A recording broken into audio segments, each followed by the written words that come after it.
Depuis le printemps 2021, Paris accueille un tout nouveau lieu artistique, la Bourse de commerce. Ce nom peut sembler assez éloigné de la nouvelle mission du bâtiment. Un musée d'art contemporain présentant les œuvres de la collection Pinault. Et pour comprendre d'où vient ce nom, il faut se pencher sur l'histoire du lieu.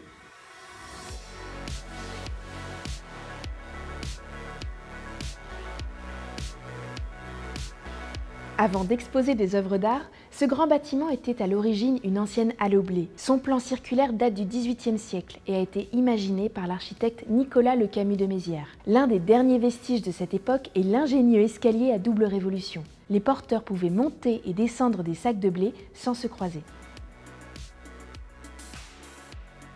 Faisons un petit bond dans le temps. Nous sommes en 1889.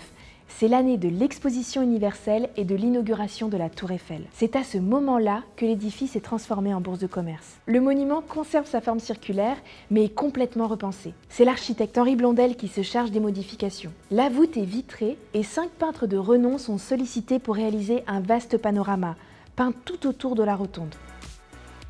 En 2016, la fonction du bâtiment change à nouveau pour devenir un musée, mais le nom de bourse de commerce subsiste. Commence alors un grand chantier de 3 années. C'est le temps nécessaire pour mener à bien tous les travaux. D'une part, la restauration intégrale et scrupuleuse du bâtiment de 1889, et d'autre part, les aménagements indispensables pour le métamorphoser en musée.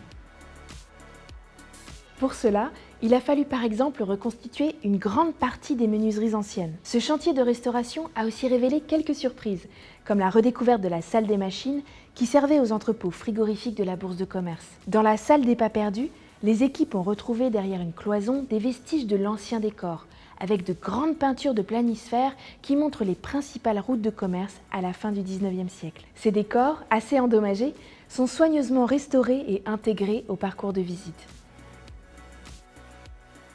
Bien sûr, une grande part du chantier de restauration est dédiée au décor peint. Ce sont d'immenses toiles marouflées à 35 mètres de hauteur qui forment un panorama de 1400 mètres carrés. Ils représentent le commerce sur tous les continents et la circulation des marchandises en provenance des anciennes colonies. Une vision du commerce qui est bien sûr à replacer dans son époque avec un point de vue européen imprégné de colonialisme.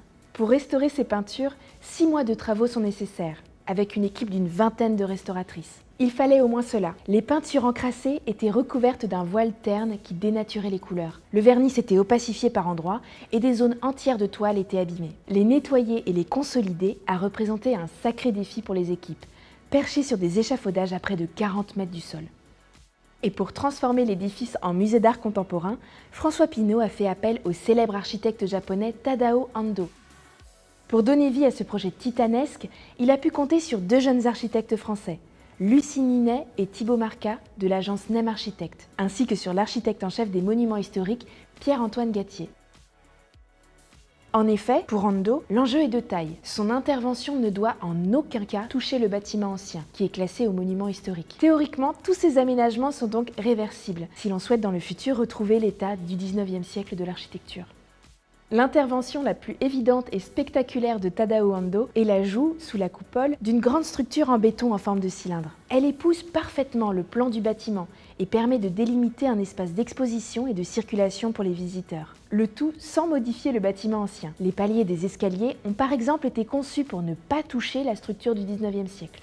La hauteur du cylindre, de 9 mètres, a été mûrement réfléchie. L'idée étant de laisser bien visible le panorama peint de la coupole, mais aussi de garder une vue traversante de la rotonde depuis les salles d'exposition du 2e niveau. Ce chantier complexe, que Tadao Ando lui-même qualifie de délicat, donne aujourd'hui toute son identité au nouveau musée. Son intervention change le regard sur ce lieu historique et ouvre un dialogue entre l'ancien et le contemporain.